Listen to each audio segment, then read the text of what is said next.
Okay, let us now play the slideshow. There are two buttons that can be used to play these slides. This one, which is which one we normally use with Google Slides, and this one. This is from Peer Deck. So remember that you have to start your presentation using this button. Otherwise, the interactions on the slides will not work. Okay, let us start it. Once it is started, it will prompt with two options. One is student paced activity and one is for instructor paced activity. If you are having your synchronous class, you have to choose instructor paced activity so that you can control the presentation. Okay, once you click that, projector view will appear. Okay, once it is launched, you will see the projector view on which there will be instructions how students can join this presentation session.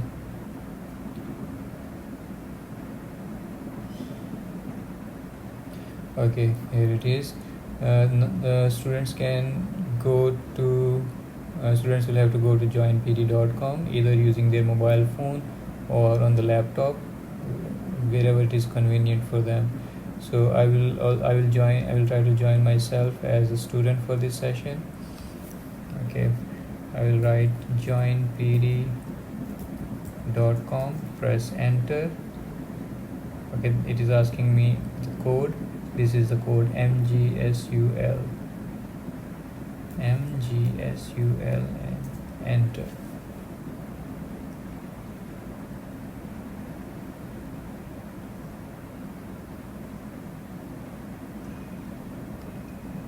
I can skip that for now. Okay, now I have joined this presentation session. This is the student view. Okay, and this is the projector view. Once at least one student join, you can start the class by clicking this button.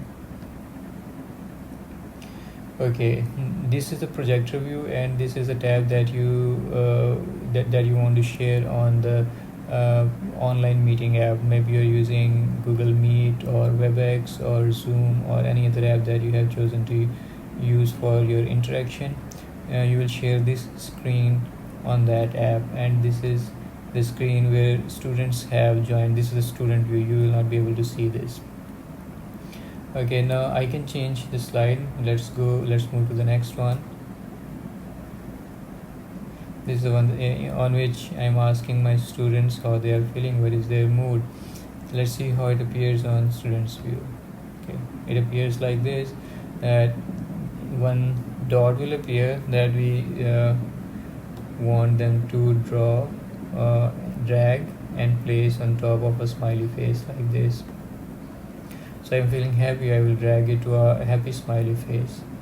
Okay, let's go back and change the slide. Go to the next one. It says show me your current location by dropping pin on the map.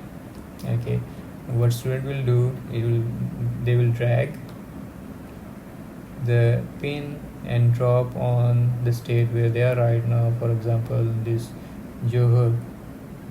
Okay, you can go back, and once you are ready, you want to review the responses, because you cannot see responses until you click on this button. You can show responses by clicking on this specific. Okay, here you go, you can see this.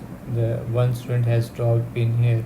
So if there are like 20 students, you will see all those 20 pins here. And if you want to see the response of every student individually and separately, you can choose this list layout. Okay, if you choose this, there will be multiple pages and each one will belong to one student, but of course that will be anonymous. You will not see the name of the student, only the response. Okay, or you can make a grid view to see all of the responses in front of you. But this is the overlaid one, which will overlay all the responses from the students all together. Okay, now let's hide responses again and go to the next slide. Okay, on this slide, I'm asking my students that what are the top 3 places that they would like to visit once this lockdown is over. Okay, now students will have these 3 pins that we selected. Okay, now one, I can drag these pins on 3 locations that I would like to tell my teacher that I would like to visit after the lockdown is over. Okay, let's see how it appears in the responses. Okay, here it is. This is appearing here. Yes, 3 pins which were dropped by students. Okay, hide responses and go to the next one. Okay, now I'm asking about the lesson or the notes or my online video that I uploaded on YouTube, and I asked them to study notes and watch that video before this online interaction. I'm asking them if there is something that they would like me to explain further, and this is how it will look on the student's screen.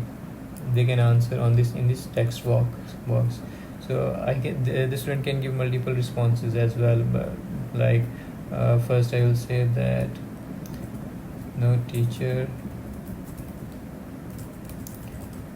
I am good.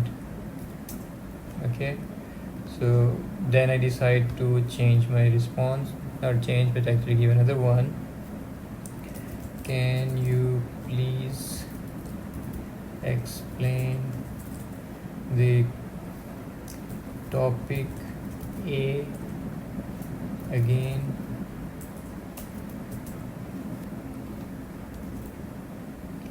Okay, so this is the response that I have given.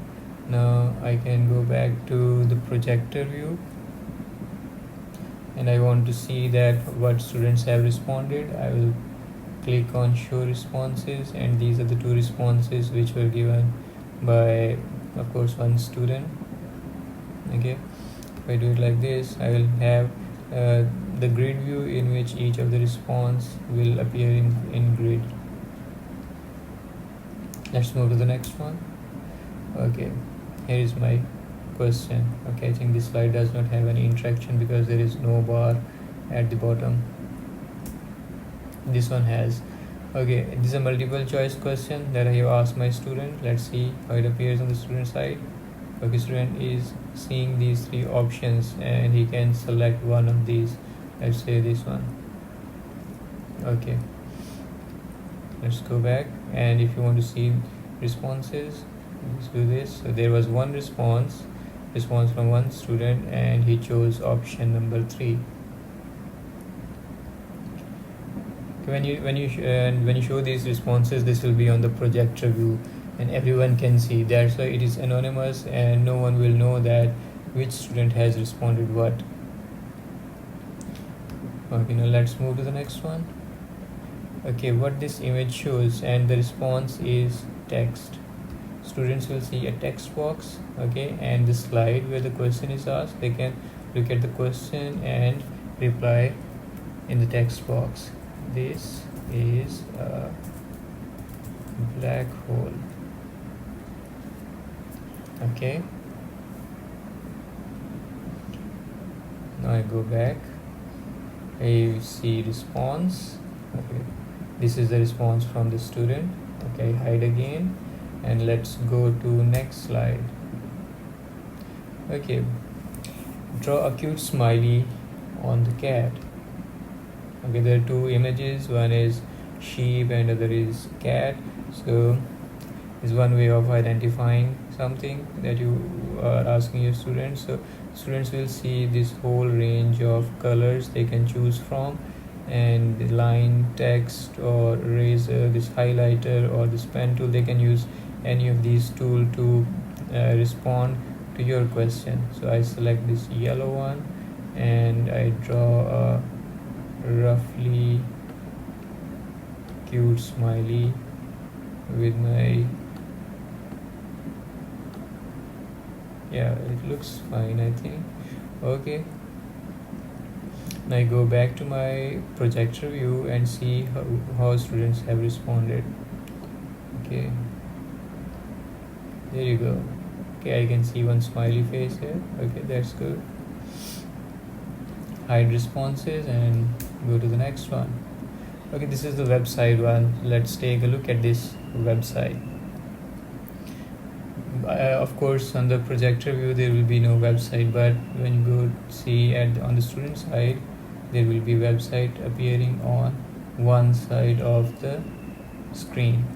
So but if students have joined using their smartphone screens are small, I think it will be adapted differently, and students may need to tap on this uh, uh, slide, so and it will take them to a new tab where this website will open.